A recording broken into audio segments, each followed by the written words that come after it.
માંગરોળ તાલુકાના કંકાણા પ્રાથમિક શાળામાં ધોરણ 8ના બાળકોનો વિદાય કાર્યક્રમ તથા ભૂતપૂર્વ વિદ્યાર્થીઓ તેમજ શિક્ષક મિત્ર સ્નેહ મિલનનું આયોજન કરવામાં આવ્યું હતું।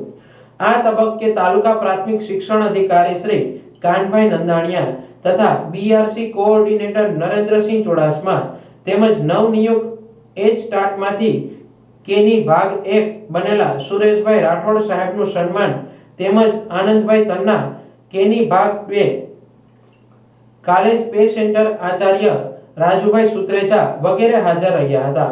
આ કાર્યક્રમના સ્વાગત પ્રવચનમાં વિદ્યાર્થીઓને વ્યસન મુક્ત બનવા તેમજ સારા માનવી બનવા માટેની પ્રેરણા શાળાના આચાર્ય દેવસીભાઈ પીઠિયા દ્વારા આપી હતી અને તમામનું શાબ્દિક સ્વાગત કર્યું હતું। ટીપીઓ માંગરોળ કાનભાઈ નંદાણીયા દ્વારા સ્પર્ધાત્મક પરીક્ષામાં વિદ્યાર્થીઓ વધારે ભાગ લે અને ઉત્તીર્ણ થાય તેવી અપીલ કરી હતી।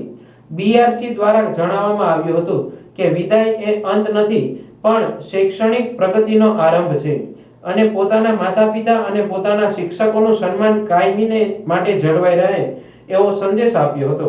આ કાર્યક્રમને સફળ બનાવવા શિક્ષકો અને બાળકો ભારે જહેમત ઉઠાવી હતી।